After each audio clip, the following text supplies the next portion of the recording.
নমস্কার বন্ধুরা।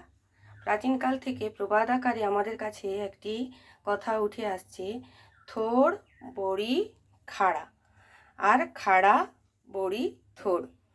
এই রান্নাটি আমাদের কাছে উঠে আসছে। এর ইতিহাস জানতে গেলে বলি যে একজন রাজা তার পারিষদকে জিজ্ঞেস করেছিলেন যে কি দিয়ে খেয়ে এসছো। উনি প্রথম দিন বলেছিলেন থোড় বড়ি খাড়া। আবার দ্বিতীয় দিন যখন জিজ্ঞেস করেন তখনই উত্তর দেন খাড়া বড়ি থোড়। তা এই থোড় বড়ি খাড়া আর খাড়া বড়ি থোড় একই রান্না ভিন্নতা অর্থে বুঝাইছিলেন। তা সেই রান্না দুভাবেই কিন্তু করা যায়। আজকে আমি আপনাদের সামনে একই রান্নাকে দুভাবেই করা যায়, একদিনেই আমি করে সেটি দেখাবো।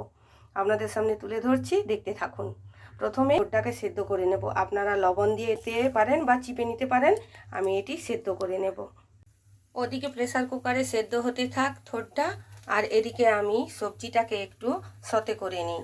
তা আমাদের সবজিটাকে কষিয়ে নেওয়া, এই কষিয়ে নেওয়াটাকেই সতে বলা হয়। তা এইখানে আমি নুন দিয়ে দেবো, নুন দিয়ে কিছুক্ষণের জন্য ঢাকনা দিয়ে দেবো যাতে এটা মজে যায়। ওদিকে সবজিটা কষানো হচ্ছে, এখানে আমি মশলাটা বেটে নিচ্ছি। সরষে আর পোস্তটা বেটে নিচ্ছি।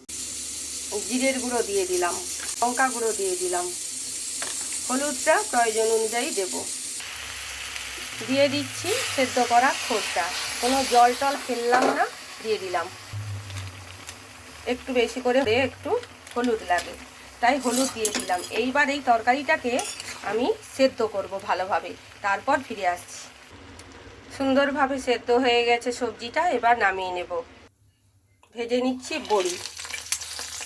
প্রায় তেল দিয়ে দিয়েছি, এইবার দিয়ে দিচ্ছি জিরে আর পাঁচফোড়ন। এই দেবো সবজিটা,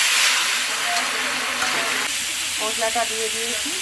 আমার রান্নার বিশেষত্ব এইটাই যে তরকারিতে শুরুর দিকে মশলাটা দিয়ে দিলে যে গন্ধটা, সেই গন্ধটা কিন্তু থাকে না। এটি আমার ঠাকুমার শেখানো। এইবার একটুখানি সেদ্ধ হবে, তারপর নামিয়ে নেব। দিচ্ছি স্বাদের জন্য। তরকারি কিন্তু প্রায় শেষ হবার পথে। দিয়ে দিচ্ছি বড়িটা। কি হলো থোড় বড়ি খাড়ার প্রথম দিনের রান্না। এইবার দিয়ে দিচ্ছি চিংড়ি মাছটা। এই চিংড়ি মাছটা দিয়ে দিলেই তৈরি হয়ে যাবে থোড় বড়ি খাড়ারই তরকারি, কিন্তু দ্বিতীয় দিনের রান্না। খাড়া বড়ি থোড় এই প্রবাদটাকে সত্য করতে চান তাহলে এইভাবেই রান্না করতে পারেন। কেমন লাগলো জানাবেন আমার রান্না করাটা। যদি ভালো লেগে থাকে তাহলে চ্যানেলটিকে সাবস্ক্রাইব করবেন, লাইক করবেন, কমেন্ট করবেন, শেয়ার করতেও ভুলবেন না। এতে কিন্তু স্বাদটি অসাধারণ হয়।